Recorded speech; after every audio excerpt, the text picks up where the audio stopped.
దోసకాయతో ఈరోజు పచ్చడి చేయబోతున్నా అండి. ఈ పచ్చడితోనే మొత్తం అన్నం ఒక ప్లేట్ అన్నం లాగిచ్చేస్తామన్నమాట. అంత రుచిగా ఉంటుంది. Welcome to my channel Usha sweet home adventures. నమస్తే అండి అందరికీ. ఈ పచ్చడి చాలామందికి తెలిసే ఉంటుంది. నేను ఏ మెథడ్లో చేస్తానో ఒకసారి వీడియో చివరి వరకు స్కిప్ చేయకుండా చూడండి.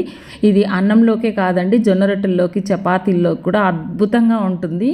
మేమైతే ఈ దోసకాయని బుడంకాయ అంటామండి. మా రాయలసీమ కర్నూలు సైడ్ అయితే బుడంకాయలు అంటారు.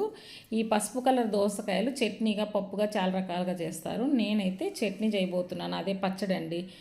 చెక్కు తీసి పెట్టుకున్నాను. ఇలాగా ఖచ్చితంగా చేసే ముందు ఇలా కట్ చేసి కొద్దిగా రుచి చూడాల్సిందే. ఎందుకంటే ఇవి చేదు కూడా వస్తాయండి. చేదు వచ్చిందంటే మనం చేసిన పని అంతా వేస్ట్ కదా, చేదు అయిపోతుంది చట్నీ అంతా. ముందుగా నేను ఇలా ముక్కలు కోసి గింజలతో సహా పెట్టుకున్నాను. పక్కన పచ్చిమిరపకాయలు, చింతపండు, 2 టమాటాలు తీసుకున్నానండి. ఇప్పుడు స్టవ్ పైన ఒక ప్యాన్ పెట్టుకుంటున్నాను. ఈ పచ్చిమిరపకాయలు మనం కారం ఎంత తింటామో అన్ని పచ్చిమిరపకాయలు తీసుకోవాలి. ఆ పచ్చిమిరపకాయలు కూడా కారంగా ఉంటే తగ్గించుకొని, కారం లేకపోతే ఇంకొన్ని పెంచుకొని వేసుకోవాలండి. అది మన ఇష్టాన్ని బట్టి వేసుకోవచ్చు. ఇప్పుడైతే ఆయిల్ పోసి ఒక స్పూన్ ఆయిల్ అంటే ఒక గరిటెడు ఆయిల్ వేసాను. అందులో పిరికెడు పల్లీలు వేసాను అనమాట. కొద్దిగా పల్లీలు వేస్తున్నాను. పల్లీలను కూడా బాగా ఎర్రగా వేయించుకోవాలి. ఈ పల్లీలతో పాటు మనము మిగతా ఇంగ్రీడియంట్స్ కూడా వేసుకుందాము. 1 స్పూన్ జీలకర్ర, 1 స్పూన్ శనగపప్పు, ఇవి 2 కూడా యాడ్ చేస్తే చాలా బాగుంటుంది. దీంతో పాటు ఇష్టం ఉండేవాళ్ళు 1 స్పూన్ ధనియాలు కూడా వేసుకోవచ్చు. ధనియాల ఫ్లేవర్ మా ఇంట్లో నచ్చదు పిల్లలకి, అందుకని నేను వేయట్లేదండి. ధనియాలు వేస్తే కూడా చాలా బాగుంటుంది.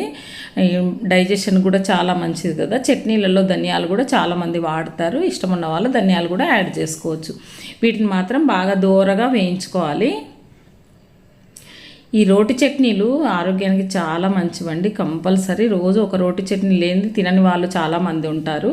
ఇప్పుడైతే మిరపకాయలను కాస్త కట్ చేసి వేసుకోవాలి. ఎందుకంటే నూనెలో వేస్తే పేలుతాయి కాబట్టి కాస్త కట్ చేసుకొని వేసుకుంటే మనము పేలకుండా ఉంటాయి. 2 వెల్లుల్లిపాయలు, కాస్త చింతపండు తీసుకున్నాను కూడా, అది కూడా ఇందులోనే వేసి వేయించుతున్నాను. వెల్లుల్లిపాయలు వేస్తే నాకు ఆ ఫ్లేవర్ చాలా ఇష్టం అండి, అందుకని వేస్తున్నాను. ఇష్టం లేని వాళ్ళు స్కిప్ చేసేయచ్చు. చింతపండు, పచ్చిమిరపకాయలు వేసి వేయించుకోవచ్చు. వెల్లుల్లి వాసన చాలా బాగుంటుందన్నమాట చట్నీలకి. జీలకర్ర, శనగపప్పు, పల్లీలు, పచ్చిమిరపకాయలు, వెల్లుల్లిపాయలు, చింతపండు ఇవి దోరగా వేగాక మనం ఒక ప్లేట్లోకి తీసేసుకుందాము.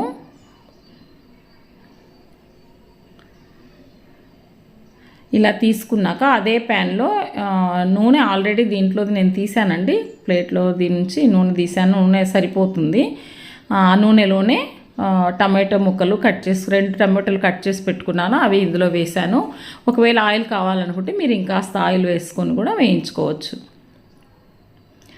ఈ టమాటాలు వేసిన తర్వాత ఒకసారి కలిపేసి మనము దోసకాయ ముక్కలు కూడా వేసేసుకుందాం. గింజలతో సహా వేసుకుంటే భలే రుచిగా ఉంటుంది. లేత గింజలు అయితేనే వేసుకోండి, మరీ ముదురుతి దొరికితే వేసుకోవద్దండి. మాటికి పళ్ళ కింద పడతాయి. ఇవైతే లేతగా ఉంటాయి కాబట్టి నమిలేస్తే రుచిగా కూడా ఉంటాయి. పంట కింద ఆ గింజలు తగులుతూ చాలా రుచిగా ఉంటుంది. గింజలతో సహా వేస్తే ఆ స్మెల్ అంటే ఆ దోసకాయ వాసన అనేది మనకు చక్కగా తెలుస్తుంది అనమాట. గింజలతో ఉట్టి దోసకాయ వేస్తే అంత ఫ్లేవర్ తెలియదండి. గింజలతో సహా వేస్తే ఈ రుచి ఇంకా పెరుగుతుందన్నమాట. ఒరిజినల్గా ఆ దోసకాయ స్మెల్ అనేది మనకు తెలుస్తుంది. మూత పెడుతూ తీస్తూ ఇలా కలుపుతూ కొద్దిసేపు బాగా మగ్గించుకోవాలి. అంటే టమాటో ముక్కలు మెత్తబడే వరకు. దోస ముక్కలు మరి కాస్త కచ్చపచ్చాగా ఉన్నా పర్వాలేదండి. టమాటో ముక్కలు మెత్తబడే వరకు మనం ఇలాగే కలుపుకుంటూ మూత పెట్టుకుంటూ మెల్లగా వేయించుకోవాలన్నమాట. చూసారు కదా, దగ్గర పడిపోయింది. కాస్త గుజ్జుగా ఉన్నప్పుడే బంద్ చేసుకోండి. మీరు దంచేటప్పుడు ఈజీగా ఉంటుంది, అది గ్రైండ్ చేసేటప్పుడు ఈజీగా ఉంటుంది. టమోటాలు చక్కగా మెత్తబడిపోయాయి కదా.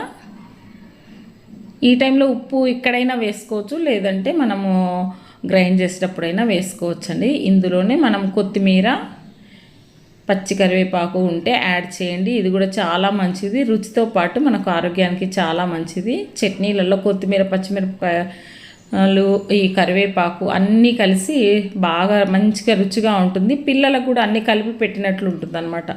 రోటి చట్నీలే చాలా మంచివి నిలువ పచ్చళ్ళ కంటే. ఇప్పుడు మిక్సీ జార్ తీసుకొని ముందుగా ఇది చల్లారిపోయినాక ఇందులో వేసుకుంటున్నాను. ఈ పప్పులు, ఈ పచ్చిమిర్చి అన్నీ వేసేసుకుంటున్నాను అనమాట.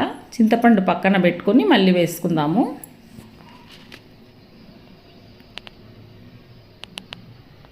ఒకసారి ఇది మగ్గిందో లేదో చూస్తున్నాను చూడండి. చక్కగా మగ్గిపోయింది. ఈ కొత్తిమీర ఫ్లేవరు, కరివేపాకు ఫ్లేవర్ కూడా అందులో పట్టుకొని ఉంటుంది. చాలా బాగుందన్నమాట. స్టవ్ ఆఫ్ చేసి చల్లార్చుకుందాము. ఇప్పుడు ముందుగానే మిక్సీలో వేసుకున్న పచ్చిమిర్చిని గ్రైండ్ చేస్తున్నాను. ఇది పప్పులతో సహా మనకు మెదగదు అనుకుంటే పచ్చిమిరపకాయలు సపరేట్గా తీసుకొని ముందు పౌడర్ అయిన తర్వాత పచ్చిమిర్చి వేసుకోండి. నేనైతే అన్నీ కలిపి గ్రైండ్ చేస్తున్నాను. చక్కగా పప్పులు, పల్లీలన్నీ మెదిగిపోయిన తర్వాత మిగతాది మనము ముక్కలు వేసుకున్నాం కదా, దోసకాయ ముక్కలు, ఉప్పు, చింతపండు అన్నీ వేసి ఇలా గ్రైండ్ చేస్తారు. చూడండి ఎంత బాగా వచ్చిందో. మీరు ఇంత మెత్తగా వద్దనుకుంటే కాస్త కచ్చాపచ్చాగా కూడా వేసుకోవచ్చు. మరీ మెత్తగా లేదు, అక్కడక్కడ ముక్కలు ఉన్నాయండి. ఉప్పు సరిపోలేదు, మళ్ళీ కాస్త వేసి మళ్ళీ గ్రైండ్ చేసుకున్నాను అనమాట. ఇప్పుడైతే సూపర్గా ఉంది. నేనైతే స్పూన్తో టేస్ట్ చూసినప్పుడు స్పూన్తో బుట్టితే తినేయచ్చు అనిపించింది. నోట్లో నీళ్ళు ఊరిపోతున్నాయి అసలు. చాలా బాగుంది, చాలా అంటే చాలా బాగుంది, టేస్టీగా ఉంది. ఒక్కటి మాత్రం గుర్తుంచుకోండి, అది దోసకాయ మాత్రం చేదు లేకుండా ఉంటే మాత్రం ఎక్సలెంట్ అండి. అసలు చట్నీ సూపర్ అంటే సూపర్గా ఉంటుంది.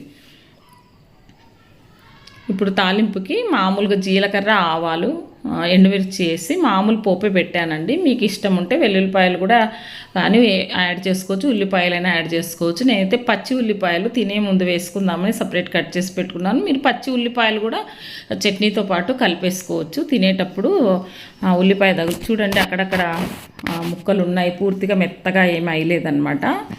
ఉల్లిపాయలు తగులుతూ చాలా బాగుంటుంది తినేటప్పుడు. అక్కడక్కడ ముక్కలు, దోసకాయ ముక్కలు ఉన్నాయండి. నేనైతే ఇలా ప్రిపేర్ చేసుకున్నాను. అన్నంలోకి అద్భుతంగా ఉంది. నేను టేస్ట్ చూశాను, చాలా రుచిగా ఉంది చట్నీ. మీకు నచ్చితే మీరు ట్రై చేయండి. మన ఛానల్లో రోటి చట్నీలతో పాటు చాలా రకాల రెసిపీస్ ఉన్నాయండి. ఎవరైనా ఫస్ట్ టైం చూస్తే ఒకసారి మన ఛానల్ని విజిట్ చేయండి. Thank you for watching.